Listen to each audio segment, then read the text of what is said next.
I bought the van from this guy named Spooky, or people called him Spooky, but Okay. he was in a band called Fools. Got it. And we did a test run in my cul-de-sac. And people were stopping, and they were like, what the fuck is going on here? They were like blown away, and everybody was so happy, and they started clapping because they were like, this is the first music they'd seen in forever, right? And I was like, dude, this is going to be awesome. And so I called my friend Justin Weems from Fine Southern Gentlemen. I don't know if you heard of FSG. And then I was like, hey, dude, because I know he has a built-in crowd, because he's like, people love coming to his parties, you know? And so I was like, hey, let's have a party at your place, which was over up South Congress. And it was like a warehouse. We had a party, and it was like 300 people, dude. People were dying to go outside. Sure. And from then on, Vancerts was just a thing. Okay.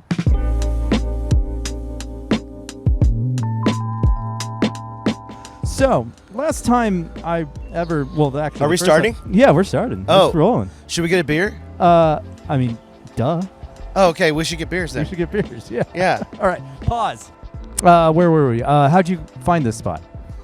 Let's see. So last February, I was looking for... And be sure to eat this mic. You know. Oh, okay. Yeah, there you go. Last February, I was looking for a space during South by Southwest. Yeah. And I couldn't find one, so I decided one day, it was like maybe 14 days still type of thing. And, or no, I guess it was in February. So it was 14 days, so I had to confirm something. That's what it was. Oh, okay. You had to confirm with like a company or something like that to sponsor or whatever.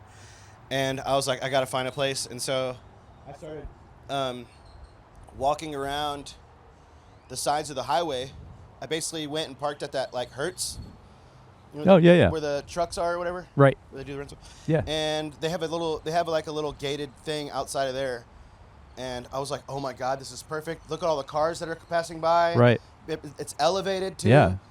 So I was like, this is perfect. And I got the information, and I was like, going to contact the people. And then I took the loop around, and I came through this little parking area. And I was like, oh man, I remember this place. It used to be so dirty. And there was nothing. It used to be. Okay. I was going to say it used to be worse than what it is now. Yeah. No, I mean, it's not. I don't think this is dirty. This is no. Yeah, dirty's probably not the right word. It's just it's been lived in. There used to be homeless people living here. Okay. Right. Yeah. When I got here, there was trash everywhere. I mean, it was a completely different space. It was a disaster. Now, I haven't been here in like a couple weeks I haven't been here steadily for a couple weeks because we've been doing shows and stuff. Yeah, you've been busy. I've been super busy. That's good. But it's still relatively clean, and I probably have to pay that to the homeless people that live in the area. Yeah. So you introduce yourself, you become part of their area, right? Almost? Yeah, it's like, when you go into a place that has roaches, you could get upset about it, or you could live with them. Right. Because why? Because you came into their space. Now, people try to get stuff to kill them, but they keep coming back. Why? Because it's their home. And so that's kind of the same thing here, except they're not roaches. I don't want to compare them to that. No. I get the the metaphor there. Yeah, that we're in their home. So I tried to I understood that from the beginning. And now, at first, when I first got here, it was very harsh. Yeah. Like, I was dealing with gangster style people. A lot of these people get trucked in from outside of the city, actually. That kind of makes sense. I've heard stories like that. Yeah, it's true. They tell us. Okay. Yeah, which this story needs to get out there too. No, honestly. that's true. Yeah. Where are they getting trucked in from? Like smaller towns, or? So like Abbott has some kind of agreement apparently with some kind of the jails or whatever, and they get trucked in here. Like, these people tell me they're not from here. They're from wherever. They're from wherever, and they're like, they came from a jail. They get dropped off basically in the city with nothing, like a bus pass and their clothes in a bag. Okay. And so that's why there's so much crime around this area, because they get dropped off over. It's so wild. Like, literally, the police station is right there, and there's just homeless people just hanging out. I'm like, this doesn't make sense to me. It's not always bad though. So what I've learned is, you just have to be streets with them. Yeah. You know, like if someone's going to be hard, human. you got to get hard. Yeah. Or if they're getting a little crazy, you just have to figure out. It's like having a baby, right? You have to figure out what it is they need. Right. And generally, people need, you know, a certain amount of things. They have a handful of things that people need. Mm-hmm. You know, you got cigarettes, which is something to take them off the edge. You got fucking food, and you got hydration, you know, or somewhere to sleep or lay their head or sit somewhere for a second. And generally, when people come by here, that's what they're looking for. Now, if they can't handle their stuff, we send them on their way. If they can, I provide it for them. Yeah. Okay. Yeah. As I gotten older, you know, it was a very immature mentality that I had about the homeless. Like, why can't they just get better? Why do they have to live on the street? Why can't they just get their life together? Well, it turns out, as I get older, life is pretty tough. and there's certain resources that I have available to me, a good family, you know, a beautiful wife, solid friends that would help me out in a minute. But not everyone is blessed with those, you know, blessings. So it's tough to, like, say shame on that person for being homeless when you really don't know how they grew up. You really don't know the fabric of society that was interweaved in them or wasn't interweaved in them to be, you know, a functional human being. Yep. So, yeah, that's awesome that you've kind of assimilated with them in some way, or at least just become a human being to them. Yeah. Yeah, I just try to be like a sounding board for them sometimes. Just like, I just feel like we're all really one paycheck away. I mean, absolutely. How many people you know that got fired this year? I can be honest, not too many. Oh, really? Yeah. Well, they got good jobs. They do. Because there's a lot of people that I know that have just lost their job in the tech industry and, right. And lots of stuff. Yeah. And so, like, really, we're all... Who has $3,000 in the bank? It's true. Yeah. It's very rare. And they say that that's what you need in order to survive any hiccup. Yeah. You know, $3,000 to $6,000, and you can survive the next. And if you don't have that, which generally 90% of the population doesn't, yeah, then you're just like they are, man. Yeah. So in that realm of kind of overcoming odds and becoming somewhat successful, let's talk about Vancerts, why we're here and how we first met. Yeah, hell yeah. First time we met was back in 2021 when what happened in 2020, David? That was so... The pandemic. Earth-shattering. The epidemic pandemic. Yeah. Well, actually, let's go even before that. Where'd you grow up? I grew up in Austin. Okay, so you're native here. Yeah. Wow, I grew up here. I've been here all my life. Okay. I went to elementary school here, middle school, high school. Yeah. And my siblings as well. What high school did you go to? Well, that's kind of a loaded question because my parents were divorced. Okay. So I went to several different high schools. Got it. All right. Yeah. So there was a bunch of them, to tell you the truth. I went to actually like 4 or 5. Okay. And I did not graduate. I actually had to go to summer school, and then dude, summer school sucks. I still didn't finish, and I ended up dropping out at 19, which, you know, obviously I went back a couple times. Right. I was just like, I'm done with this. What am I doing? Okay. But I went on the road around, I don't remember when it was exactly, but with this band called Widows and Orphans. Okay. And this happens often. Okay. This is a gentleman screaming. He's probably having an episode. Yeah, and sometimes you just if it gets too wild, yeah, they start coming up to the gate and stuff. You need a cigarette or something? Yeah. They'll walk away. Okay. All right. Yeah. Wow. So much to learn from your antics in dealing with these individuals. I feel like a lot of government officials could learn a thing or two from you. They probably could, yes. Yeah, if you hand someone a broom, they might clean something. So going back to growing up here in Austin, what did your parents do for work? Let's see. My dad, he used to sell mobile homes, I okay. think. My real dad, I should say. Yeah. And then I grew up actually with, and my mom, she was a stay-at-home mom for the most part, from what I remember. She passed away in 2020 as well. Nice. So that we'll remember get to that. Reading that. I'm sorry for your loss. It's okay. But so I kind of grew up with 2 dads. I had another dad that pretty much raised me, my brother, and my sister, and he was married to a man. And I learned most of everything that I am from them. Okay. Yeah. Got it. So you said you went on tour. Yeah. As a musician? No, as a merch man. Merch man, okay. Yeah. So which is also very important to any band. Someone's sure. got to bring in, or someone's got to sell the product while they're playing. The energy has to be there. Yeah, exactly. Yeah, I remember actually going to a church one time in like Louisville or something like that. I don't remember where it was. I don't remember where it was. But I was wearing a onesie, like all black spandex outfit. Okay. And I had a blue, several different color blue striped tie, so I like stood out. Okay. And I used to I was just walking around. We got merch over here, like just being crazy, 19. You were getting their attention, yeah. You were peacocking for the crowd. Yeah, exactly. And we sold like $800 plus. It was like $892 in merch that day. That's oh wow! That at a church. Yeah, at a church. Okay, what kind of music were they playing? Please tell me death metal. It was like screamo stuff. Okay, but it was like a Christian band. They were called Widows and Orphans. Interesting. Yeah, okay. Originally known as the Kirby, but they changed their name to Widows and Orphans once they got signed. Okay. And and that's kind of how I got like addicted to like this whole life. I think. What was it about it that you just loved? Was it the being on tour, new places, new people?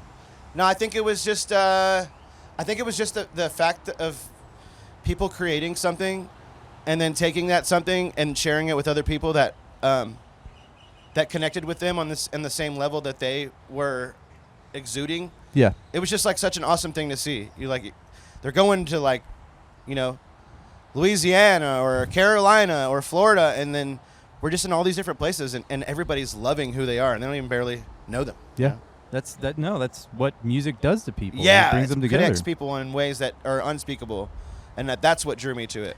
How old were you when you first went on tour? So that was whenever I stopped, didn't care about school. So like 18, 19? Yeah, I was like 18, 19. Okay. Yeah. I was living at a house. My real dad left for me, or left there. Yeah. And he was in Florida. He was like doing insurance adjusting or something. And I was at this house, and we were just partying all the time. And this band saw me, and they're like, "God is telling me that you need to come with us." And I was like, "Let's fucking go!" Yeah. Do you remember what what religion they practiced? Baptist, Catholic? I think they were Catholic. Christian? Okay. But I'm not really sure. I don't really know. I wasn't really too into understanding religion back then. Sure. At this point, did you have an idea what you wanted to do for a career, or was this the only thing that you wanted to do, merch guy? No. I mean, I was playing music still. I've been playing music since I was a kid, since 7 years old. So, for me, I saw it as a way to like possibly get myself out there. Yeah. I knew that they were already doing stuff. One of my best friends, Eric Flores at the time, so basically, this guy came to school. I was at McNeil High School, which is in Round Rock, actually. And this guy came into school, a new guy. His name was Eric, and he had his hair was like this, and I was like, "Sideways? Where are you?" And I was like, "We're gonna be friends." And we started talking, and he was like, "I'm a drummer," and I was like, "I play guitar. You want to come over after school?" And we totally skipped school. Like we stopped going to school at that point. Okay. And we went to my house. I played with my other friends. I was in this band called Subliminal Motive. I thought it was the most clever name ever. Sick name. Yeah. I think that's a good name. Yeah, I thought it was Subliminal Motive, and we played screamo stuff. And I got real into music, and I started skipping school, not going to school, and just going to the choir room and jamming in the band room. That's given what I learned in high school. None of it applied, other than some sports related stuff. But all the things that I'm learning now as an adult, I didn't learn shit. Like they didn't prepare me for this life as an adult. No, they didn't. Where were the checkbooks? Yeah, exactly. So it's like you're. I think you lucked out in that in a good way. Yeah. Well, oddly enough, I ended up doing that for my career. Yeah. Okay, so how long were you a merch guy? What was the next period? Okay, what did you do after the merch job? After merch, I guess my question is, when did you start to get into sound engineering? When did that? Yeah, probably 2018. 2018. Okay, cool. Yeah. 2 years before the epic pandemic hit. Okay. Well, 2017. 2017. Sorry, 3 years. Okay. Yeah. 2017. Right on. Before 2017, was that when you opened up your first music venue almost, or like? Yeah. Yeah. Basically. So that's a story in itself. Please. Basically. My mom was going through some stuff. Pause for truck. For this damn. Pause for truck. Semi. Also, let me prepare myself Please so I don't cry. Prepare yourself. Yeah. Your mom was going through stuff. You were paying for dialysis, is what I read at some point. Yeah. Yeah. Yeah. So basically, no, I wasn't paying for it. I wasn't paying for the dialysis. I was trying to raise money for her cab rides. Okay, got it. So the cab rides alone were $200 a dialysis appointment. Yeah. And so what happened was my mom went into a coma. She went to DKA, diabetic ketoacidosis, and basically it's a coma. Yeah. Her sugar went too high and her body just went shut off. And the first time was 14 days. I think the second time was 21 days. I could be also wrong on the amount of days, but it was a lot of days. Yeah. And when she woke up the second time, her stuff had been at the house, forever, and someone had been checking on the bird, and then the bird ended up being there for like 4 days by itself. And someone was like, the bird's gonna die, or someone needs to take the bird. I was like, I'll take the bird. I was like, please don't let Marco, my brother, I've known him since we were kids. Yeah. We got him when he was 6 months old. I was 10 years old. Is this the parrot that you put in the back? Parrot. Yeah. Oh my god. Yeah. So okay. So yeah, this is the actual origin story of that. Wow. So the way that happened was, no one wanted the bird. My brother said he was gonna let it go. My sister was like, I got dogs and cats, and so I was like, I'll take the bird. I came home one day after work, and there was a cage with a bird and an outdoor thing just like on my porch. And at the time, I was living with a friend of mine in a place the size of this stage. I was sleeping in front of his queen-size bed on the floor, and so there was no room for me to have the cage. Nonetheless, a freaking $2,000 bird, Yeah. And so I got out of there. I moved to another place, and basically the place that I moved to had a barn in the backyard, and I was trying to figure out a way to help my mom because I couldn't. I felt like I wasn't doing anything, and so I had the barn in the backyard. I had the bird, and I was like, bird barn. I was like, I know what I could do, because my roommate at the time was working at Celis Brewery, and he was getting free beer all the time. In the garage we had kegs of beer all the time, and I was like, oh, it's a ladybug. It's cool. I thought it was. I don't know. But anyways, we were in there, and or I was at the house, and he was like, I was like, I need to make money somehow. Somehow I need to make money. And I was like, dude, we'll have shows, and we'll give away the beer for donations. Sure, yeah. And I'll split the money with the bands and my mom. And that's how Bird Barn started. Okay. This was 2017? 2017, 2018, okay. Yeah. And then when we got shut down because of noise complaints. That's a thing. That could happen. Yeah, that's a thing. What area of Austin were you in? Lancaster and 51st Street. Okay, got it. Yeah. Yeah. So Mueller.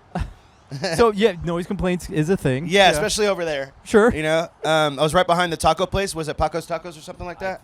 And we shared a fence with them. Okay. And so what happened was we had been there already for a year and a half, 2 years or whatever. We were getting noise complaints, and I had the great idea to cut a hole in the fence on just the bottom part and put a pole in the top so that you could go through the door to the taco place, because we shared a fence with the taco place. that sounds It was like kind a of good idea. genius. Yeah, It was kind of genius. Yeah.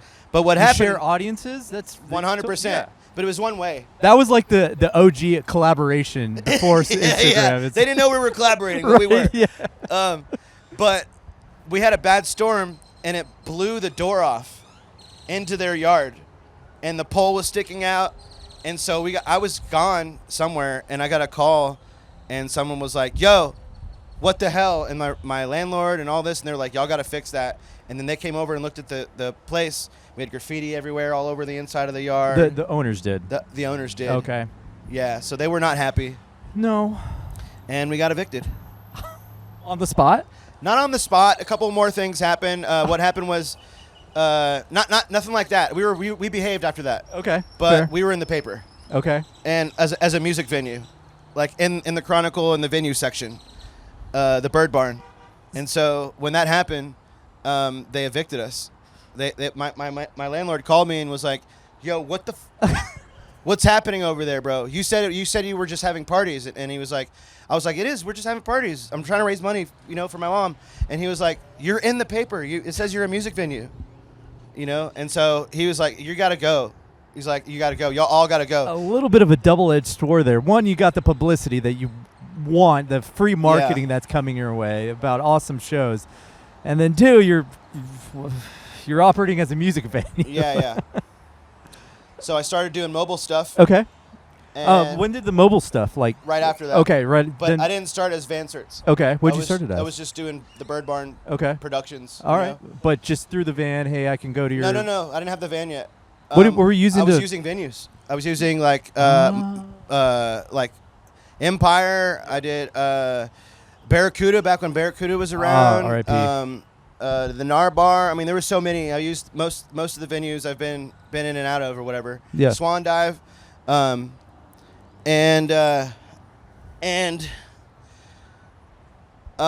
Basically, when the pandemic happened, I changed the branding because we needed something new and fresh, and I wanted to compete with everything that was coming out.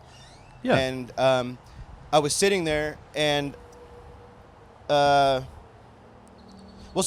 what happened was I booked a show at the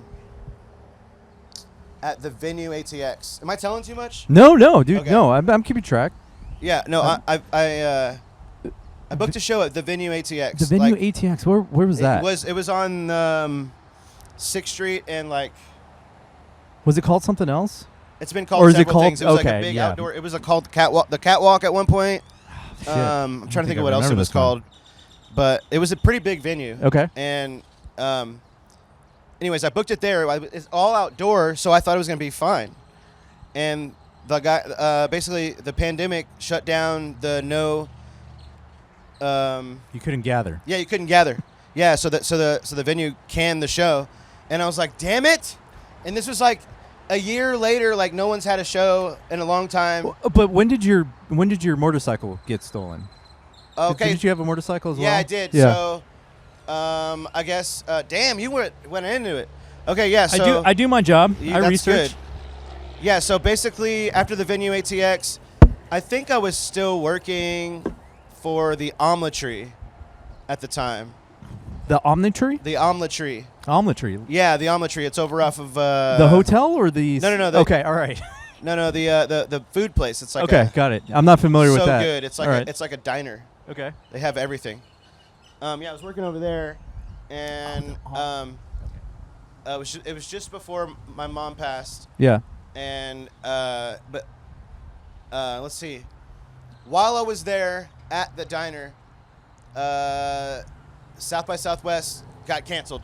It was that year, right? Which was like it was devastating for me. I lost like immediately $11,000 that I had put out in deposits for all the venues. We were at I think it was Ghost Mechanic Brewing or something along the lines with my buddy Greg and his wife, and pause for truck. And we were sitting there having a beer, and he just got the notification on his cell phone that South by Southwest was canceled. And then that's when we realized, like, oh, this is real. This is a thing. Yeah. Me and my wife were on our honeymoon in Ireland and Scotland, and we started hearing rumblings of, this disease that's going around. And we're like, it won't hit America. And then lo and behold, a couple months later, it hit us in the face. Yeah, that hurt. I was still working at the time when that happened. I had not quit my job at that time. Because that was at that point it was still the Bird Barn. Yeah. And when that happened, I was kind of completely devastated and like sideswiped. I was like, oh my God, everything that I had like worked for all this time has just been crushed. Yeah. And And then I want to say like, well, so my mom passed February, or no. Oh yeah, she had just passed. That's what it was. February 29th, I believe. And so then that's what I think we found. I don't remember when we found. I think it was the 14th we found out, right? March 14th. Something like that. Yeah. So when I found out that, I was like, oh my God, dude, what am I gonna do with my freaking life? Yeah. And then not even 2 weeks later, my motorcycle got stolen. And so I quit. I quit working because I couldn't get to work. Yeah. And I started collecting unemployment. Okay. Because my mom and my boss told me, he was like, just go home and collect unemployment, man. Like, stay home, be safe. He's like, I can't have you here like the way that you are right now. Sure. Yeah. Understandable. You know. And then while I was at home, I was smoking weed on the couch, and I thought of Vancerts. Okay. Well, that's not how it happened. Okay, I skipped ahead. Damn. Okay. You press fast forward. We can rewind it. Yeah, okay. Rewind. Yeah, skip that. Take that part out. Okay, so what happened was during the pandemic, after all that happened, Pause for truck. Okay. That's right. I left off at the collecting unemployment. That's where it was. Yeah, collecting unemployment. Okay, so I started collecting unemployment, and I had collected it for like a while, man, quite a few months. I mean, I think we were in like 8 months at this point, maybe even longer. Yeah. And I stopped paying my rent. I was like, we're gonna die. Like I don't care. I think to be fair, everyone thought we were gonna die. Yeah, man. I was like, we're gonna die. I started like buying whole chickens, and I was spending money on like bottles of alcohol instead of like cans. I think the alcohol industry just skyrocketed. We were all at home. We're like, I don't have to drive. You know, like I remember going around because I loved breweries at the time, and I was going around to all the breweries, making my run just to like give them my money so that they stayed open because I love them so much. Yeah. And thankfully, the majority of them did stay open, but the fucking booze sales just went through the roof. Yeah, and the Uber Eats. Oh my God! Yeah, I ate so many things I would have never tried. Yeah, dude. So basically, I ended up saving something like $3,500. Okay. Like stacked, yeah. Which wasn't a lot in comparison to what everybody else was doing, I'm sure. But I saved all that money. I was like, I'm not spending $1. And so I spent it on, a friend of mine was like, hey, I got a generator. There's a lot of He's like, hey, I got a generator if you want one. And at the time, I wasn't like, I don't need one. But then when I had that money saved, I was like, dude. So why did he think you needed a generator? Just because of like world collapse, apocalypse, or was he like? So I didn't say that he had offered me the generator probably like 6 months prior. Okay. So I didn't think I needed it at the time. But why? Why would he offer it to you? Just cause, or? He had it. Well, so the guy who offered it to me, he had stuff. He just had stuff. Okay. You know what I mean? Okay, got it. Yeah, right. He was just like, hey man, you want to buy this? You know? Now, was he a hoarder or was he a collector? He was a collector, I would say. Right. I don't know that he was a hoarder. He just had stuff. Maybe he was a hoarder because he had in his front yard, he had picnic tables and all kinds of stuff. All right. Anyway, sorry. Yeah. Yeah. So he gave you the generator. He sold me the generator. He sold it to you. Yeah, for $291 or something like, or $25. I don't remember what it was. Okay. $200 to $300. Yeah. And then I searched online for a van, and because I needed a vehicle. But then I was like, what if I went mobile, I could do it out of a van. And then so I searched for a van, and I found one. And the van I happened to buy happened to be a van from a friend of mine. I didn't know it at the time, but this band called Fools, who we had, they're from Austin. But so when I bought the van, I bought it from this guy. And I was like, hey, man. And he was like, hey, dude, you had us on at Bird Barn. And I was like, cool, dude. And so I bought the van. And then from then, I called my friend Yayo Sanchez, who is, I don't know if you heard of like the Kiss guy. You ever hear that? No. So there's a story. You could look this up too. He probably is going to hate I told this story, but this is the one that everybody knows him for. So he went to a Foo Fighters show and he had a Kiss mask. Oh, yeah. Holy shit. And he got called on stage. Yes, yeah. Yeah, that guy. And he shredded. Yeah. And he shredded. Made his whole life. Right. Okay.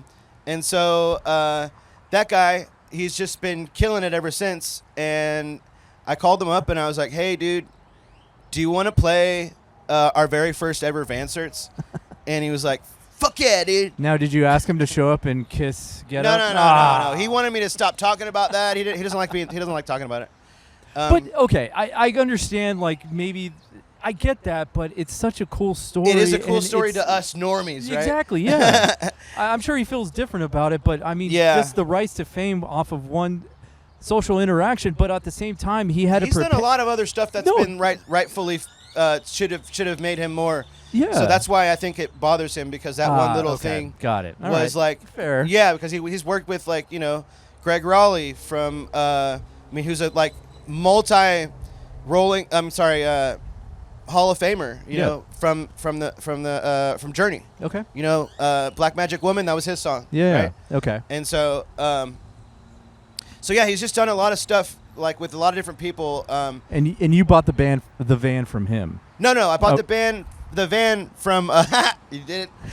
I bought the van from this guy named Spooky, or people called him Spooky, but he was in a band called Fools. Got it. And I called up Yalyo, and he was like, I'm in this band, let's do it. And then so he came, we did a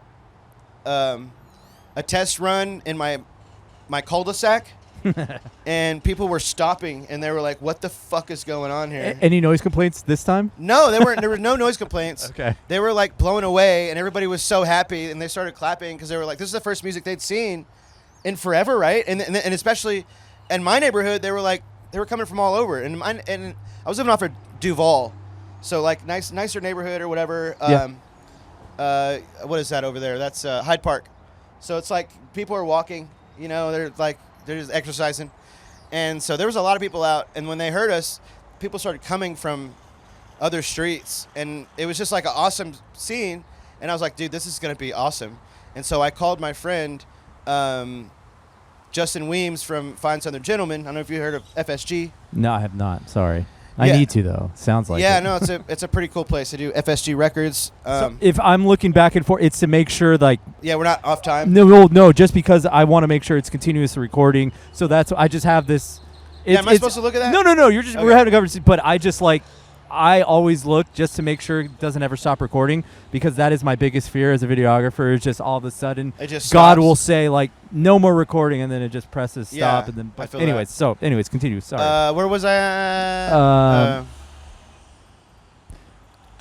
Shoot. You got the van, obviously. You played your show, or you had your first show. You tested out in your cul-de-sac off Duval. Oh, okay, yeah. So the cul-de-sac, that's where it left off. Yep.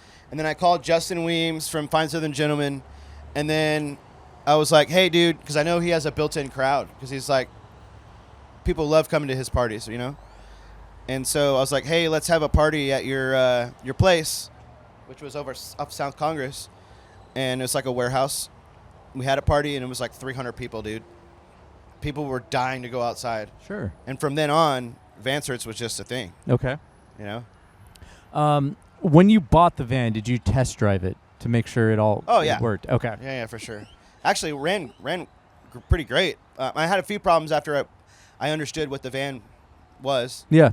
Did you have to put any work into it after other than the paint job, other than the sick paint? I'm still putting work into it. How many miles does it have? The speedometer doesn't work, but I think we're somewhere in the 120 range. Okay. That's not. What year is it? It's not bad. Because when I got it, the transmission had 90,000. Okay. And then the motor had like 60,000. Okay. So it's probably, I've been putting miles on it. Yeah. Everywhere. But you're driving around Austin, right? Yeah. You're not taking it across state lines, are you? No, not this one. No. Okay. Yeah. So during the coming out of the pandemic, there's certainly a need to just get together for a sense of normalcy. When did you first understand that it clicked? Like, hey, this is going to be a thing that... Was it that party? It was that party. Okay. Yeah, I mean, I gave away a couple guitars, or a guitar, and just like the way everybody reacted, it was like, dude, this is pandemic proof. Sure. Yeah, that's right. Were there any worries about violating the 6 foot rule between separating. You know how we had the 6 foot rule. Well, we were outside. Sure, right. So for me, I mean, my worry wasn't there because everybody was masked, even still. Yeah. And we were all like, everybody was kind of like, live your life. Okay. Like, hey, we're gonna stay away from y'all because I don't know you. Right. But like, y'all can do what you need to do. It's kind of weird, like everyone all of a sudden got cootie syndrome. Like, okay, we got to stay away from each other. Well, I mean, when you go to a gas station and you're like, there's a line going to the fucking street, you're like, okay, yeah, now everybody has cooties, I guess. It's such a, we weren't worried about it before 2020, and all of a sudden, like, oh, 6 feet. I remember golfing with my buddies, and they're like, I'm not going to pick up tees from the tee box because I don't know where it's been. I'm like, I've seen you make out with girls at random parties that you don't know where their mouth has been, but exactly. You eat butts, dude. What are you talking about? So that was a weird time, and just me being accommodating. I'm like, okay, that's fine. If that makes you feel safe, then sure. But what gave you the confidence to like go out and produce these shows? Just because you saw that need? No, because Bird Barn was a thing. Yeah. And we built up a kind of a reputation, and I had a little bit of a Rolodex of people that I could kind of connect with. Right.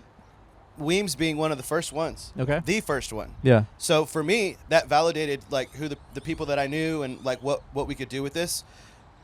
And so from then, I just was like, dude, this is gonna be way bigger than possibly I even imagined. Yeah. And honestly, it still surprises me every day. Now, when you first started, were you thinking about like the cost that it takes to go to a yeah. Okay. So were you factoring in like mileage and then 100%. All of that was the reason why I kept doing it mobily, because I figured out that I could just myself handle lights, production, sound, door guy, like hospitality, merch guy.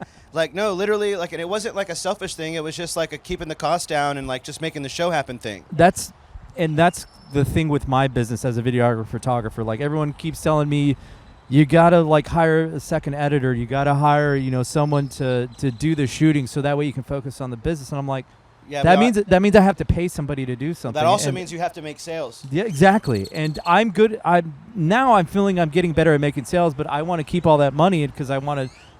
Like, I don't want to give away my product without putting my stamp of approval. Yeah, 100%. And if I hire out someone to edit, then it's not Resolute Media video anymore. It's someone else's video. Yeah. So even it's under the guise of Resolute Media, but like something about me feels wrong about that. No, it's not wrong. From the very beginning. So what I learned a lot being in the Bird Barn and working with all these different businesses in town and different agents and stuff like that.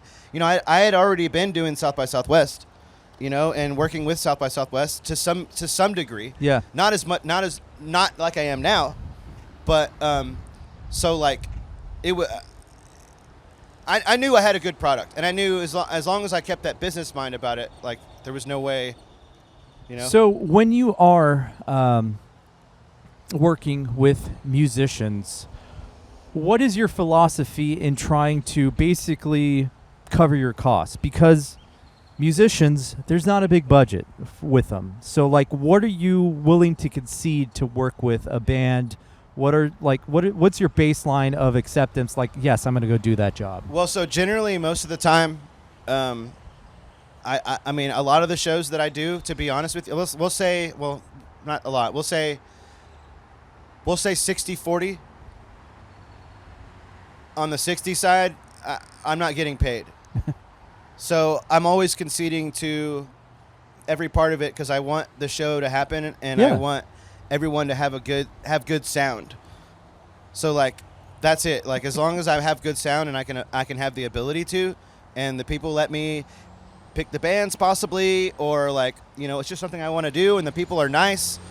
Sometimes I just take the event, but mostly because the people that I work with have a budget. They just don't have enough budget for me and the bands. They have enough budget for the bands. Okay.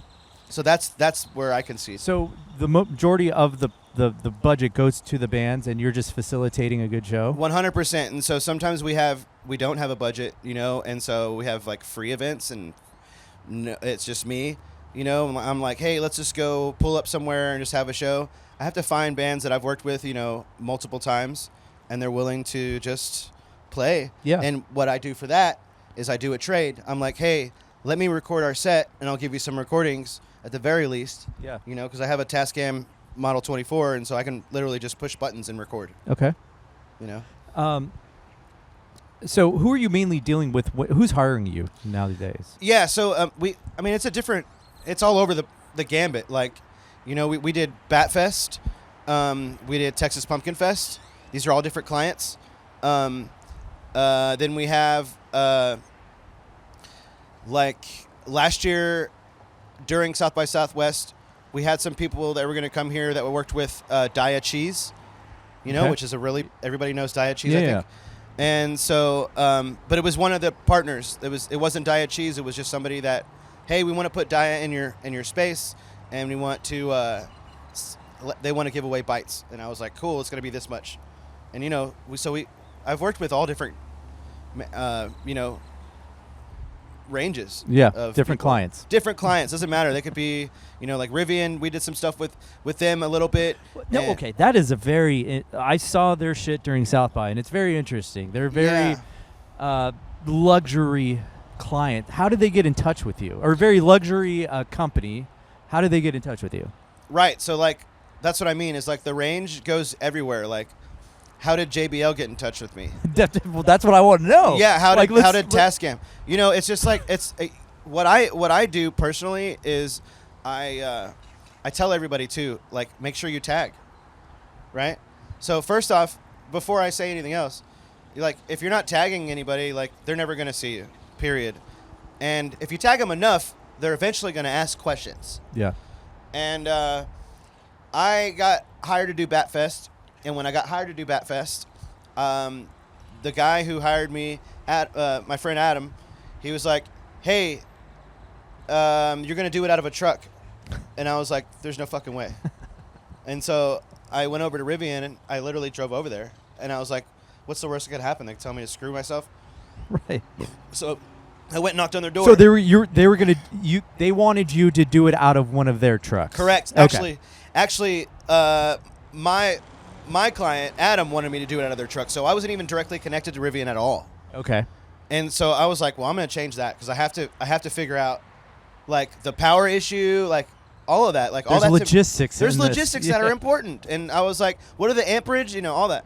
And so I went up there and knocked on their door, and I was like, hey, is there anybody here I can talk to? And they're like, yeah, you probably need to talk to Elijah. And so I met the guy on site who was their guy. Yeah. And at the time, I'm not sure where he is in the company at the moment, but so I met Elijah, and I was like, Pause for motorcycle. hey, man, I really need to figure out what the power situation is with your cars. And he's like, oh, we can handle it. We're probably just going to use one. And I was like, there ain't no way, dude. I was like, we got to do a sample. We got to do a try and maybe two. I don't know. And so he's like, we could do that. And I was like, really? And he was like, yeah. He was like, I was like, I can set up like a show. And he was like, yeah. And so we did like a literal sample run. And I was like, I think we need 2 trucks. And because we did, I'm not sure how we figured it out, but we were, I guess he told me all the amperages and stuff like that, because each one carries like 13 amps. Sure, yeah. And I was like, we need like 27, Yeah, 13 amps can power what, a lamp and something else. No, I mean, you could do it. If you were doing an acoustic set, you could do full sound and acoustic guitar. But if you were adding like bass and like guitar, it would be like right at the edge, like, you know how the generator does that shit? That was a little much. But yeah, so I was like, dude, we got to set up a couple cars, and we made it into a whole show. And that's how I got connected with Rivian. Well, shit, that makes them look good because, we can power concerts in Austin, Texas. Yeah, yeah. And then they'll never tell you this side of the story, but who cares? But so, like, eventually, I was working with with somebody from South by Southwest. And so we were talking about doing, shows, and I was like, hey, I've been doing I just did Batfest with Rivian. Would you maybe want to do something with Rivian? And she was like, dude, that sounds like an awesome idea. Like, we'll do it like in the streets, right? And so what ended up happening was apparently Rivian works with So Far Sounds. Okay. And So Far Sounds found out, I don't know what happened. I had been trying to work with So Far Sounds for years. So they knew who the fuck we were. And So Far Sounds reached out to them and was like, hey, we want to do concerts in the streets. And I was like, yo. I was like, I told y'all about this. You can't be doing it. And I was like, that's some California shit, dude. That's what it was. No offense, but that was some California shit. And so I was like, that's messed up. Y'all can't do that. And so I told I told the South by Southwest people that I was associated with. Yeah. And they're like, that's not right. We're just not going to do it this year in that manner. And I wasn't willing to give up my I do a festival that has like over 121 bands every year. And they wanted me to either do that or we could do stuff with them. And I was like, I got to do my festival, dude. Like, I can't, and this was just the person I was dealing with. It wasn't necessarily Southwest didn't actually have anything to do with it. It was just like a friend of mine works there and just wanted to do something with us. And I told her about Rivian. And that conversation, or them about Rivian, that conversation somehow got into into the big office. Yeah. And then they got a sponsorship worked out through a dinner. And I know, yeah, like. So you had a good idea, but you didn't necessarily reap the rewards of the idea. Not necessarily, yeah, but not necessarily I was looking for it. It was just like, man, this could have helped so many other people. It could, yeah. Like, imagine me having 120. So next year. So I've been doing this for a couple years. This is the 4th year we did it this year. Yeah. Next year, I plan on having money and funding for it. So there ain't no way I'm going to get involved with that, And I want to at least pay every band $50 to $100, which ain't much. But if you think about how many bands that is and how much money that actually is, it's a lot of money. It is. So I want to try and pay everybody at the very least. Yeah. And give them a recording and give them some stuff to take home with them. Sure. And some content. And some swag. Yeah. So that's the plan for next year. It's just like a matter of getting there. Yeah. Well, work towards it, and I'm sure good things will happen. Yeah. So it sounds like all of your marketing is through just word of mouth, right? A lot of it, yeah. Or like social tagging. Or social tagging customers. Yeah, okay. So like, like right now, we don't use a lot of internet here or anything like that. We're usually like off-grid when we do shows here. Okay. Is that good or bad? So I like it. Okay. It certainly, there is something to being off the internet and being in the moment, but that's also, it's counterproductive. It can be, but we usually like this place right here. If you look, you can't really tell, but there's like 1, 2, 3 tables, 4, 5 tables, just in this area. The other day I counted 100 people. Just here. Yeah. And like, and that's kind of like how this place is. It's like, there's people that pass by. You'll see them pass by in groups of 20, and like there's 22,000 cars that pass by this space a day. So advertising spaces. There's got to be more. 22,000 a day? That's my average. Okay. There's possibly more. I gotta say, that's more. That's the whole highway according to TxDOT. Yeah. Okay. Got and it. So like on my side, I did some like research a little bit, and that's just the number that I calibrated or came up with. Yeah. So when you are putting on a show, what are some good elements that's going to lead to a good show for everyone involved? The audience, the band, you. Like, what are some key elements? Yeah, I tried to. I see someone with a stick. Hold on. Oh God. He has a stick behind his. Yeah, we just have to make sure he doesn't. He doesn't look super. There is a guy who came with a stick. If I'm watching the owner of that truck right now. Yeah. If he gives a nod, then I gotta go get him out of here. We're getting a podcast and a show. Could that stick very well be like his only protective item when he's out on the streets? Like that's his tool to Yeah, for sure. He's just been in here before. I've seen that guy. He carried a smaller stick last time. I mean, a larger stick last time. Yeah. And so now he's hiding it. So it looks like he's just. But the owner is watching him. It's no stress. Yeah. Okay. He obviously deals with him. I'm not here all the time, so I don't want to disrupt whatever it is. But if he gives me a nod, then I just go over there and handle it. Okay. But that's what comes with the space. Yeah. You know, a lot of people pay for parking and whatnot, and they pay you to help deal with those situations, right? You just got to make sure the space stays what it is. Which is hard to do. I mean, God, there's so many different tangents that can... Right. It can make it uninhabitable or just, like, bad for business. And so we had a truck here before. He used to carry whatever, as anybody should, and everybody should, in my opinion. Doesn't mean you need to use it. Just be safe. Yeah, for sure. So... It's your Second Amendment. That's your right. Yeah, and so every time he'd see any of them come in here, he would get super pissed. And I was like, I got to get him out of here because he's going to fucking do something stupid. But just because you never know, I don't know. No, yeah. Just because, like, you don't know how everybody handles weapons. No, for sure. And like, yeah. So what makes a good show happen? Okay, yeah. Okay. Security? Yeah, damn. That went off. Okay. He came and left. I don't know. That was quick. Yeah. So yeah, security I think is important. We have a really good crew around here. Everybody is on the same swivel that I am. Yeah. And so we all know there's like a protocol, and we also have street folk. So the security here is pretty large. It goes all the way underneath the bridge, and the reason why is because we take care of them. You see that grill over there? Yeah. Yeah, we feed everybody. Okay. And kind of makes that's part of having a good show. Right. Having food. We generally cook burgers, hot dogs. We kind of make it feels like going to the lake without water. Okay, that's what makes a good show.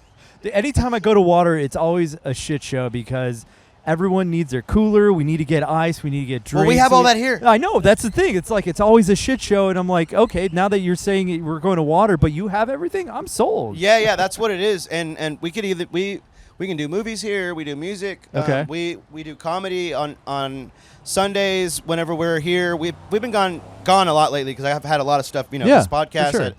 I did a radio thing. I did the news thing. I've done a lot lately, and. And then I did Blues Fest the last 2 days. Oh, hell They yeah. sent us out there, the actual festival, or the people that put it on or whatever. I was like, thank you so much, by the way. Awesome. Back to producing a good show. So security, sound, what are some of the basis foundation of producing a good show? Yeah, I think having the proper team is super important. Because each one of them adds something to it. Like all of our team members are multi-use instrumentalists, and so like I do, having a proper sound guy, having proper teammates that are going to watch your back in the space, and the stage, having a knowledgeable stage person is super important if you're going to have music or entertainment in any kind of way. Gotta have a sound person and a stage person. Those two people right there will change the entire show. They are the extra members of the band that no one understands that they need. What? Okay, elaborate on that. Why are they super important? What do they do? Well, because if you have a sound person and a stage person that knows the equipment and the speakers they're working with, they're going to give you the best sound. Period. Period. The end. Full stop. Now, if they don't know what they're doing, that's a whole different story. But that comes with vetting the company that you work with, seeing all the bands they've worked with. That's there's all kinds of ways to vet things like that. Now, I was just at Sick New World on Saturday. That is a big music event in Las Vegas where tons of bands, all the nostalgic bands you could think of, AFI, Alien Ant Farm, and one of my favorites, POD. I was really excited to see POD because they were a childhood favorite of mine. I kind of fell out with their... I hear a butt in there. Yes, it's because of the fucking sound that came. Yeah. So they were right into Southtown, one of their singles from way back in the day, and all of a sudden, music cuts out. There's 10,000 people attending this event, and it cuts out. and it immediately was like, we paid so much money for this ticket. It's a $300 ticket. Yeah. I came here to see my band that I grew up idolizing, and now the sound cuts out for a good 30 seconds. I immediately went full on like dad mode. I'm like, oh my God, I want my money back. This is bullshit.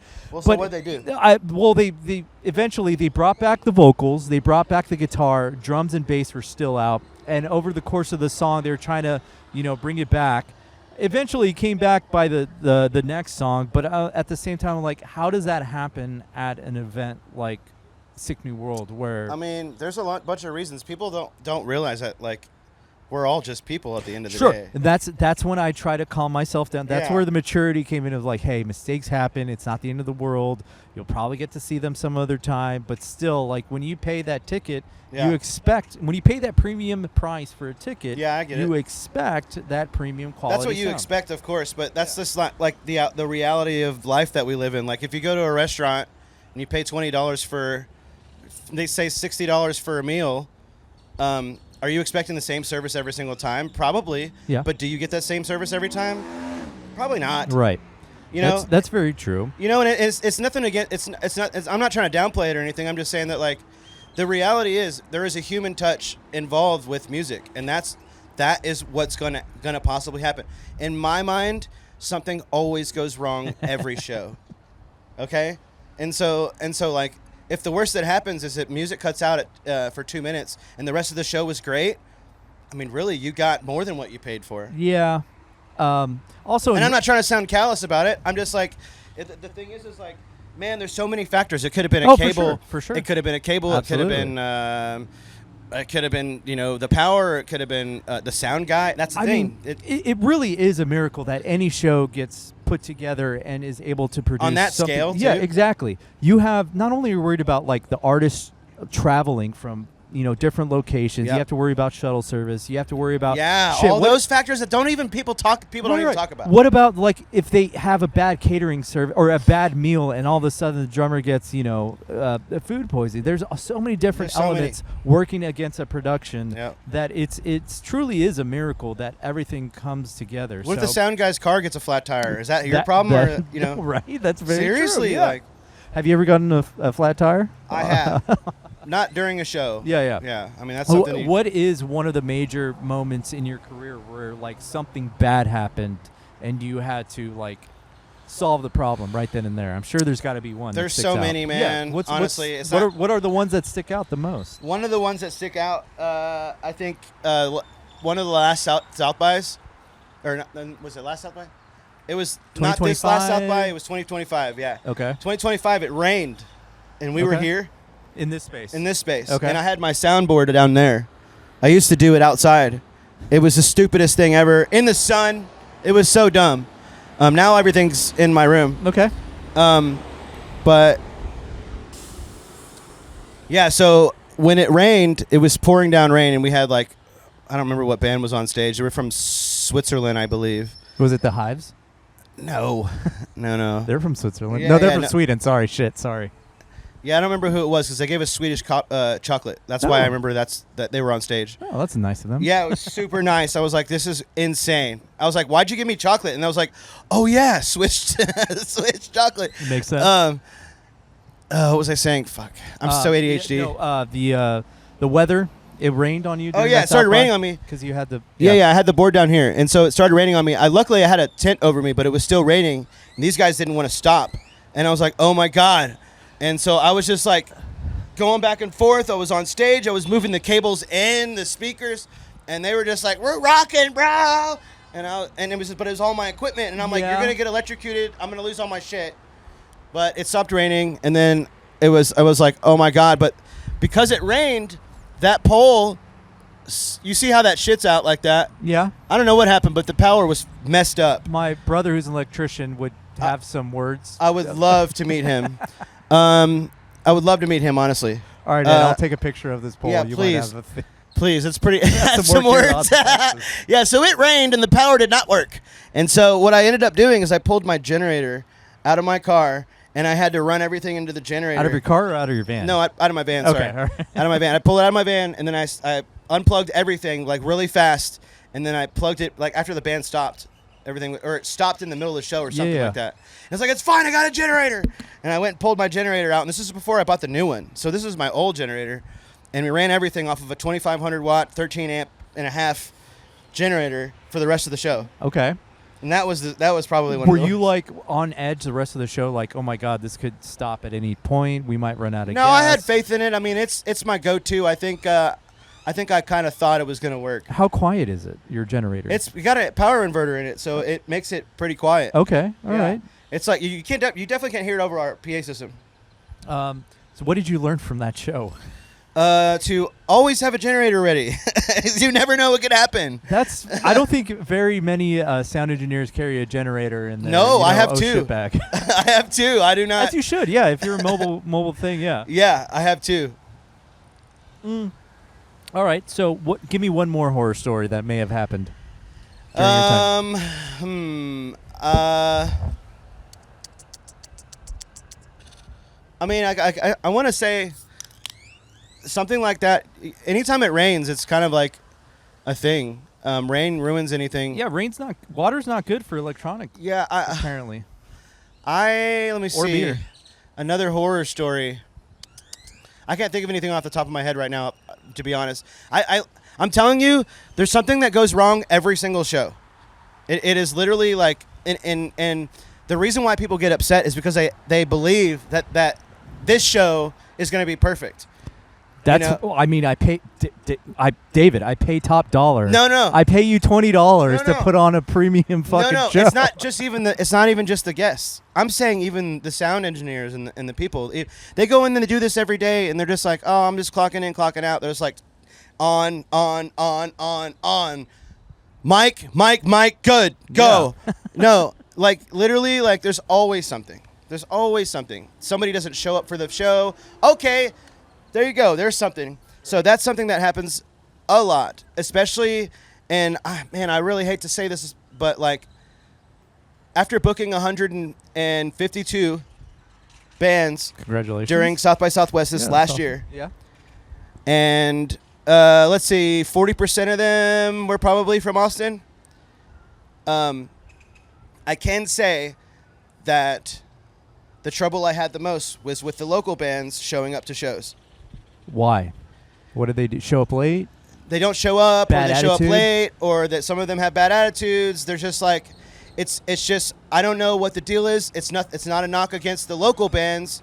It's what I've noticed is the professionalism hasn't been taught locally, and so that is the one thing that I have to say is that like that is not readily available. How to present yourself, how to send a stage plot, how to come in with all of your cables, how to there's a lot of things, and ask where to park and to drop off. There's just so many things that like I noticed from the foreign bands and from bands that are from out of town that they just like had locked. They were like, nah, we don't mess like that because we're coming from out of town, and this is a matter of us not having a show or having a show. Yeah. And when you come to a show and you don't have everything you need, or you show up late, or you cancel last day or day of, like that was a lot of stuff that I was getting locally. It was like they were canceling day of, and it's like, bro, like I put in a lot of effort into like putting your stage together,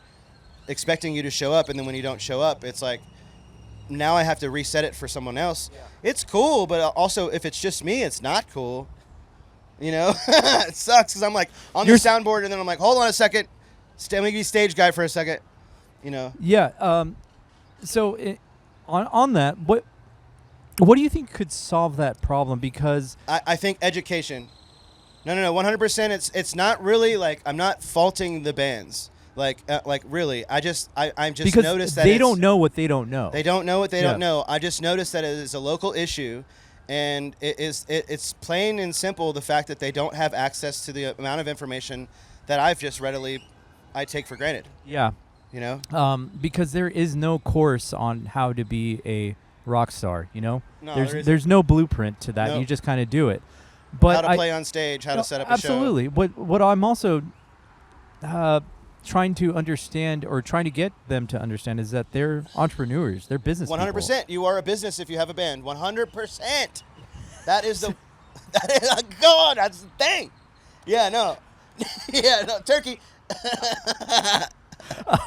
That's one thing that I think as I have conversations with these musicians is that they're very vocal about not getting responses from venues because about booking. They send emails, but they're not getting. Oh, that's an easy one. Please, what's the issue with that? Yeah. So a lot of venues like working with people that they know have their shit together. Sure. For lack of a better. Yeah. And so realistically, what you need to do is you reach out to somebody who has relationships with these venues already, and you ask them to either help you or you ask them how they do it. Yeah. And sometimes they'll even give you like an email layout. I know that I would. If you contacted me and you were like, hey, I'm trying to get into Mohawk, I'd be like, okay, here's how I would send an email. It's lack of information. It all the way around. Everything you ask, it's lack of information. Is it because gatekeeping? Well, no, gatekeeping. That's a real thing. That was my next point. That was like, yeah, gatekeeping is a real thing. But is it because, like, being a business is too corporate? It's too cool. Like, that's not our creative mindset. Like, we're artists. We don't abide by a business blue book or something like that. I mean, yeah, I think that's how we're raised, right? When you're a musician and you're trying to be punk rock, the corporate is the enemy. But then as you grow up and you realize, like, hold on, how am I going to make a living in here? I have to be a business. Then you realize capitalism is the only way to get yourself in there. And even if you like don't believe in it, you got to play Robin Hood, man, or your people aren't going to eat. You know, and that's just like what it is. Yeah, there's now with the internet, there's so many awesome businesses that have done it the right way to establish themselves as a business. Right. Where there is a scummy way to be a business owner and operate as, but there's also a lot of cool ways to operate as a business. My favorite one is Patagonia. Look them up for the viewers. But like you can make being a business cool, and there's just it'll help you out so much as a creative if you understand the basic concepts of being a business owner. Communication, being responsive, being responsible for your own gear, and having a brand. Exactly. Yeah. Like that's literally it. It's the bare minimum, and I think nowadays, especially as small business owners, if you do the bare minimum, you will elevate yourself past whatever competition that you might be in. And I think a lot of musicians would benefit from just having basic concept of business principles. 100%. So, if you go to Vancerts.com/garage attic, I'm not plugging myself. What I'm saying is, this whole thing is for you to plug yourself. Well, yeah. I guess so. Yeah. So, but if you go to that page and you look at the page, if you literally if you make a website, it doesn't have to have anything else on it. But if you have this page on that, then you send that out to whoever you want to play. They're gonna look at you and they're gonna be like, "Oh, this is a professional," you know. Whether you have, but you also need press, and so that's a thing too. Whether you think you do or not, everybody needs press. This is press. This is 100% press. Yeah. This is why I like doing it, because it's press for myself. It's press for you. It's press for all the people that we just talked about. Yeah. And I just gave my whole story in however long, and so like people need to understand how important that is for the consumer to buy into your product. David, you're blowing my mind right now. No, that's a beautiful way of saying things. It's just it really, I really want artists to take themselves seriously, and the way you do that is just, man, go learn some basic business skills that are gonna elevate your brand. It's not that hard. Yeah, literally, like the lack of access to information is really just like learning how to be a brand. If you can figure out that part of it and apply that to being a band, like. And that's the thing. I think that was the disconnect that I had, was I didn't understand how to apply things, how to make them applicable. Well, I was going to say, because no one taught you. You didn't know what you didn't know. No. So now that you're... I didn't finish high school. Okay. I'm using words like applicable now. What would you do different? Like, say you're in another dimension and you have this idea that you want to start your own mobile sound production studio, what would you do differently now in 2026? Like you're starting brand new. Like what would be the first thing you do to start this business all over again? For me, it would have been to rent the cameras that I want to own and just... Oh, because you're in content creation. Yeah. I'm using cameras, so like every new camera that comes out, I'm like, I want that, but will it go... I need to put it through the paces. Whereas before, I just bought it, and then I found out the hard way, like, oh, this camera's not for me, or this light's not for me. I would rent everything before I buy. So that's one of the things that I would... If I was starting over again, that's the one thing that I would do. I don't know that I would do that. I know that's specific for my business. What would you do specifically for your business if you had to start over again? I think lease a van. If I could, you're saying? No, yeah, if you could start over. Oh, okay. Okay, no, like you just got this idea. You have all the prior knowledge from doing this Vancerts thing. Yeah. And you're starting over again. Like the universe gave you a new opportunity, and you have to build the business again with all the previous knowledge that you gained in your past lifetime. You're in a new lifetime now. Yeah. What would you do differently? How would you start out differently? Yeah, if I had, like, say, if I had funding and I was exactly. just like, I start over, yeah. Not even if you had funding, you just had to start over again, but you have all this prior experience.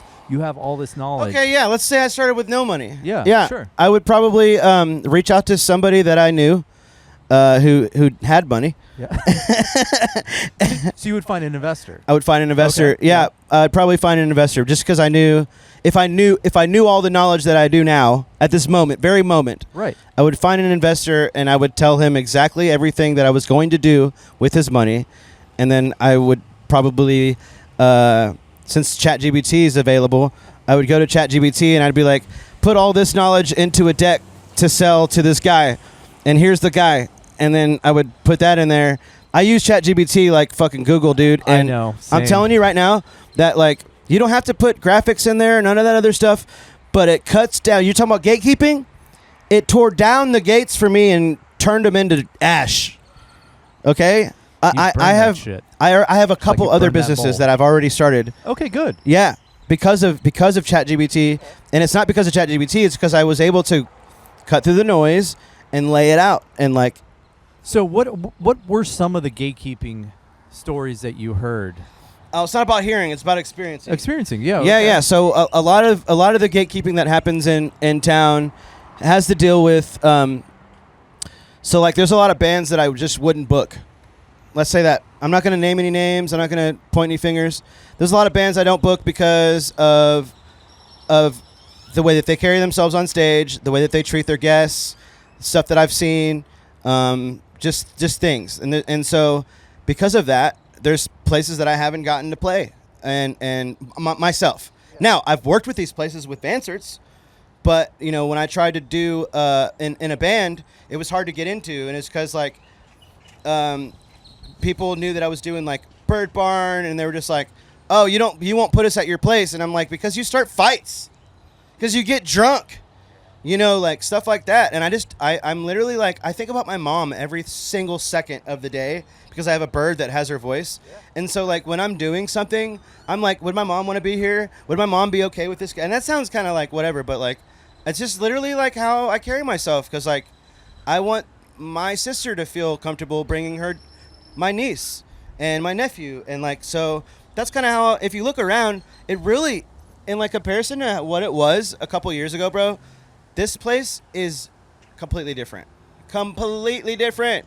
We've changed it. And, you know, I haven't been here, like I said, I haven't been here in a couple days, so I need to, like, do some mowing and stuff. But, like, the whole reason was because I want my family to be here, man. Yeah. I think that's really a beautiful way to put it. Like, would you bring your family to this event? And I think that's a good standard to have. Yeah. You know? Yeah, 100%. That is the standard that I have. I want my sister to feel comfortable bringing my niece and nephew. Oh, that's awesome. Yeah, that's great. So if anybody comes here and they act a fool, I give them a chance. Yeah. And then I look over at Paul, who I call my my ship's mate, because I think this is our pirate ship, right? And yeah, I'm like, hey, what do you think? And he's like, and I'm like, all right, let's go. So we get him out. What's a pirate's favorite letter? R. You think it'd be R, but it's really the C. That's good. All right, David. We're well over an hour here. Yeah, I could talk for hours. I know. You had a specific story that you were going to talk about in this area that you said was pretty epic. Do you remember that story? I mean, there's probably so many that you can pull. From. Yeah. There's a lot, but I could probably tell you something about like maybe, yesterday for instance. Okay. So this place we started. Ow! What is in my? Ow! This place, when I got here in February, we started meeting a bunch of different folks off the street and stuff like that because we're out. There's no walls. So they come over here. They're like, what's going on over there? You know? And then when you got a little bit of a sickness, probably there's a lot more of them coming too. I'm sure. Yeah, they're like, oh, that sounds fun. You know, overload, sensory. They're like moss to a light. Yeah, dude, it's like moss to a light, 100%. And they're like, that's my people. And so when we barbecue, it's just like smoke billowing out, like. It's like a whole thing. You're sending smoke signals. I'm sending smoke signals. It's a whole thing. What are you, David? What the fuck are you doing? No, I like it, dude. Okay, all right. I like it. You know, because like I said, we keep control of the space, so it's not like a thing. And so do the people on the street. Like actually, like we have about maybe 10 or so that come in and out of this place that actually hang out here. I'll come here at any point, and they're here hanging out. And they're the. I forgot what the question was. Is he coming back? Yeah, the guy's coming back. I right. forgot what the question was. I'm going to relate it back. We were talking about one specific story that, you know. Okay. So there's like 10 or so that hang out here. One of them specifically, his name's Jimmy. So we have a house band I was trying to tell you about earlier that I forgot. I kind of like dropped off. There's just so many stories. Our house band is actually used because when bands don't show up, he knows he's quiet this time. He is very because we looked at him looked at him earlier. I went like this. He's not armed this time. No. He's walking. Well, I looked at him earlier, and he kind of got a little bit more respectful. There's a whole thing. You're like the Eye of Sauron. You just instill fear. No, it's not a fear thing. It's a respect thing. I'm telling you. I'm sorry. You instill. That's what I'm trying to. What? So what? Would yeah. So I'm trying to help you understand what this place is. So this place is literally like okay. So I wish I could show you the guitar because I just gave it away already. So, for instance, the other day, there's two people that have gotten to reap the benefits of like what we're doing here, and it's because I've just really seen some stuff in them, and I've just really been trying to help them out. And so Jimmy is one, but so Jeff is somebody who was like, I don't have any friends, no one likes me, I'm all by myself out here. He was shipped in here. He's one of the homeless folks. All right, he comes and hangs out here by himself every day. He tells me. And just kind of like, because people leave him alone. They let him, and they don't mind. As I told them, you know, there's certain people, and they're fine. And certain people aren't allowed to hear when I'm not here also. Sure.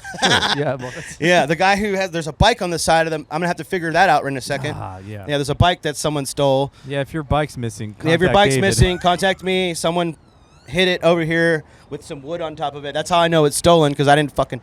Anyways, so Jeff came in one day, and he was like, hey... I need a guitar. He's like, I'll pay you for it. He's like, I'll pay you for it. I need a guitar. And I was like, guitar, huh? And he's like, what kind of guitar? And he's like, kind of like the one you have, you know, like this one. Oh, yeah. You know? And I was like, sure, yeah, I'll find one for you. And my buddy, Kobe, works at a pawn shop. Yeah, Kobe. He works at a pawn shop. He comes for the open mics on Sundays. I call him up, and I was like, hey, man, you got a guitar over there? And he was like, yeah, we got one at the other shop that's just been sitting in the back that we're probably going to, like, either throw in the trash or something soon. And I was like, bro, I'd love to have that guitar. And he was like, all right, I'll transfer it to the other store, and you could buy it for, like, $50. And I thought it was just going to be the guitar, no strings on it, you know, or, like, missing strings. It was a guitar in a case.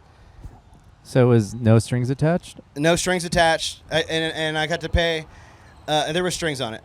But I paid $60. Good. Oh, shit. I paid $60, and it came with a case awesome. And a guitar like this, a classical guitar. And so I dropped it off at I dropped it off at Almost Real Things to a person called by the name of Callie. You can find her Paint by Callie or Paint Callie. Yeah, that Paint by Callie. We'll research it. Yeah. Yeah, and basically, I dropped my guitar off to her, and I painted the guitar, or she painted the guitar, and I was like, hey, I want you to put Jeff's name on it so that he can't pawn it, and so that it's his, and then on the back I want you to say to a friend from a friend, so it's not like nothing special, but also special, and so he knows he's got friends, And he was like, what do I owe you? I gave it to him finally the other day. It was a big, long, drawn out thing. You can see the story on our Instagram. But he was like, what do I owe you? And I was like, man, you don't owe me a fucking thing. I just want you to remember this and to remember what it feels like and to repay that to somebody else. And that was literally it. It wasn't like a pay it forward thing. It was like understand this, what you're feeling, and make sure you can help someone else feel that.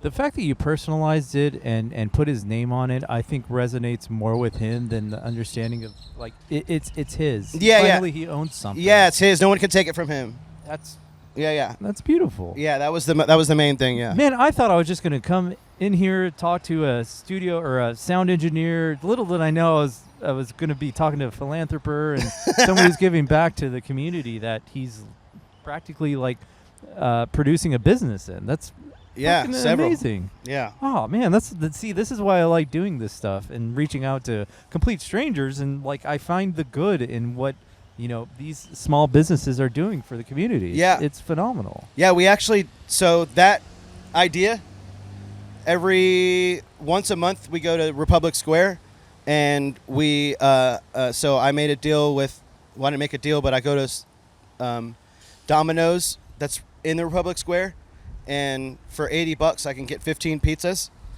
and I go give away pizzas to the homeless there, and we set up and just do live music. So we give them a full show, free pizza. I have somebody coming soon that's going to be giving away clothes because they own a vintage shop. Oh, awesome. Yeah, and so we just kind of make them feel normal for a day.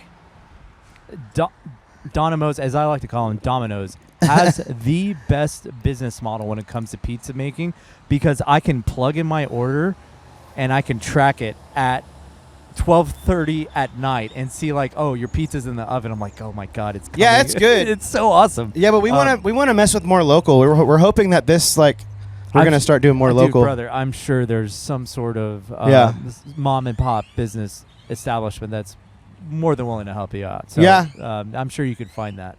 All right, I would in my experience as a videographer and filming local bands here in Austin, Texas, I have to ask you this question.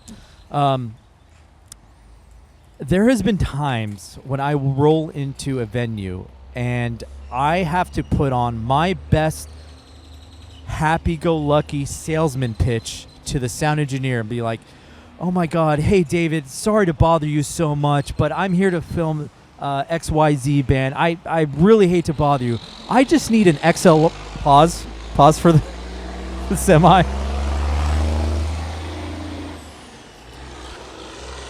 I hate to bother you so much, but I just need an XLR line out just so I can capture quality sound from the board. Is that possible with you?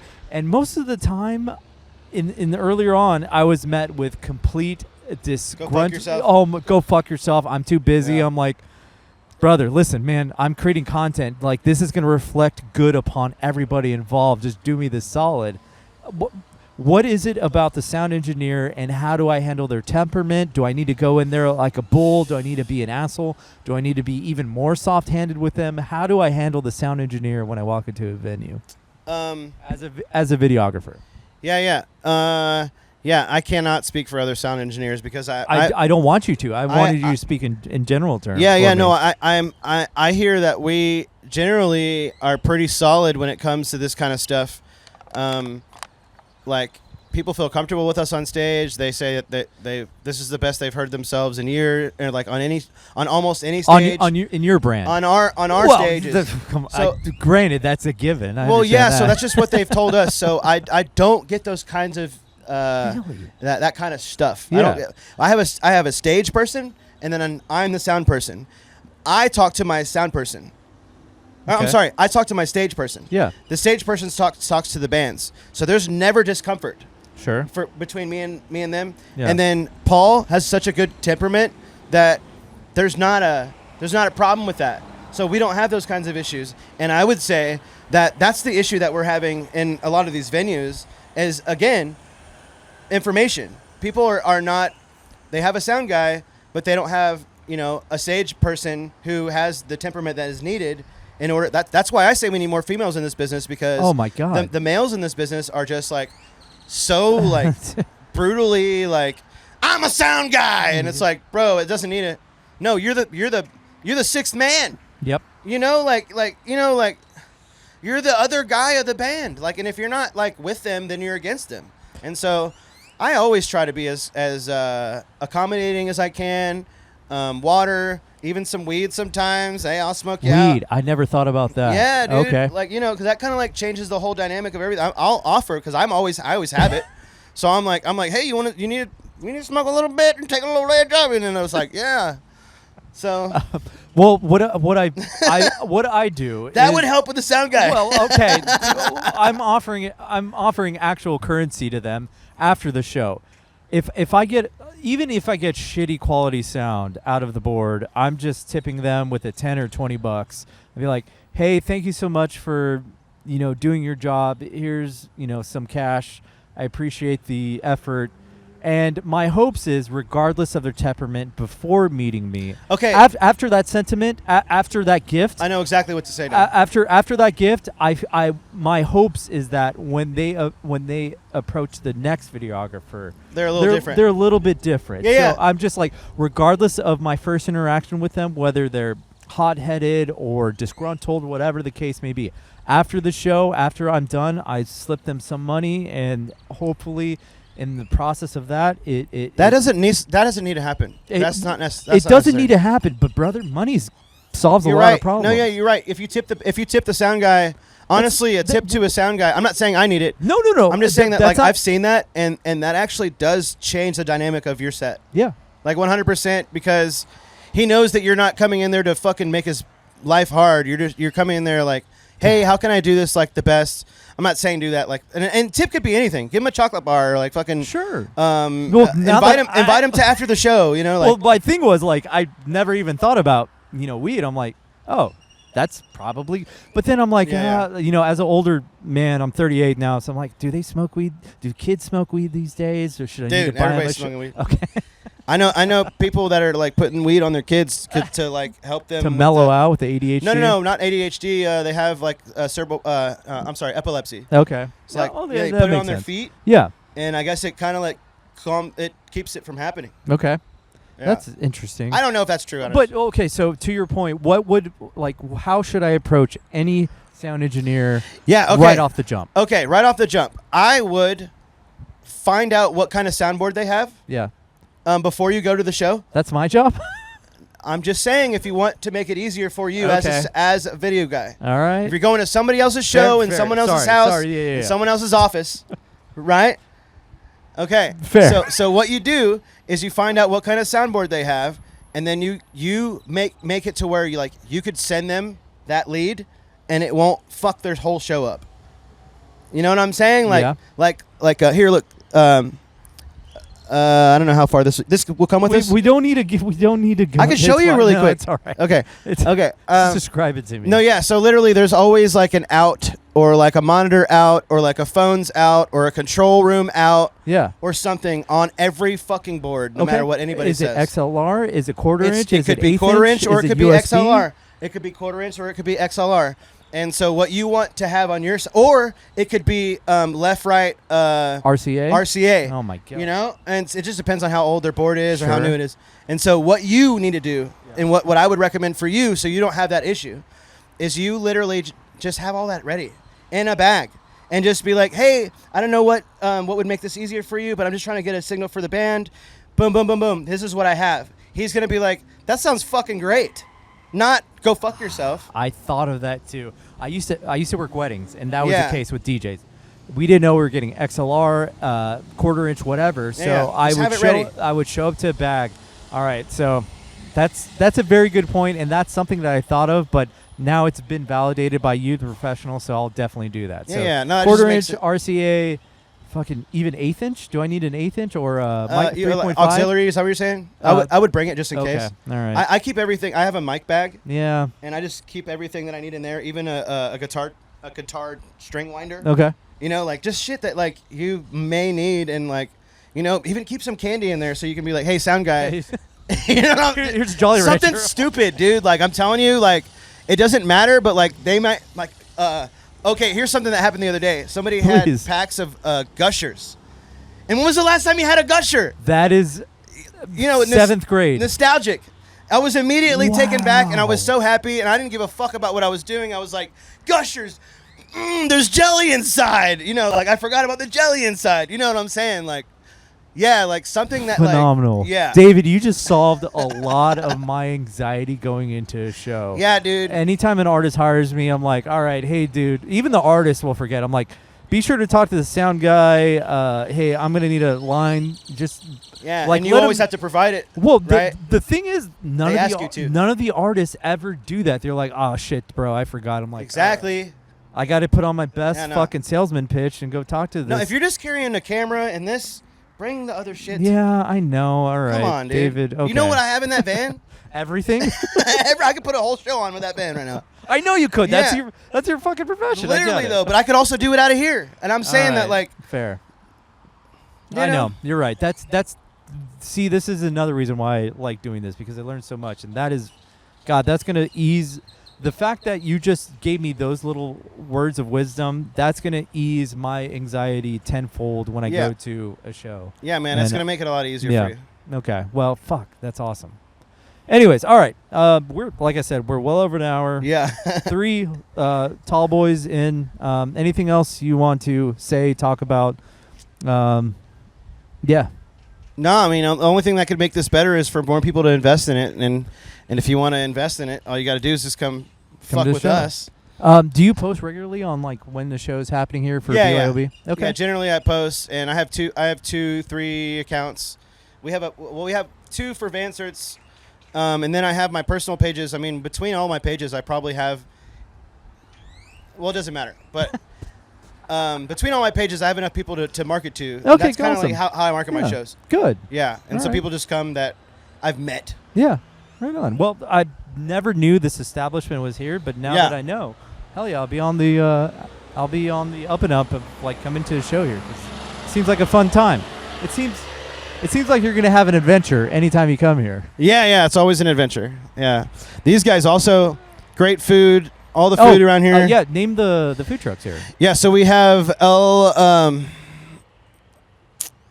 Paso Andino. Okay. Over here at the end. That's my favorite place. Those are them right there. They're leaving. Are y'all leaving? They're catering. You go home. Bien, ¿y tú?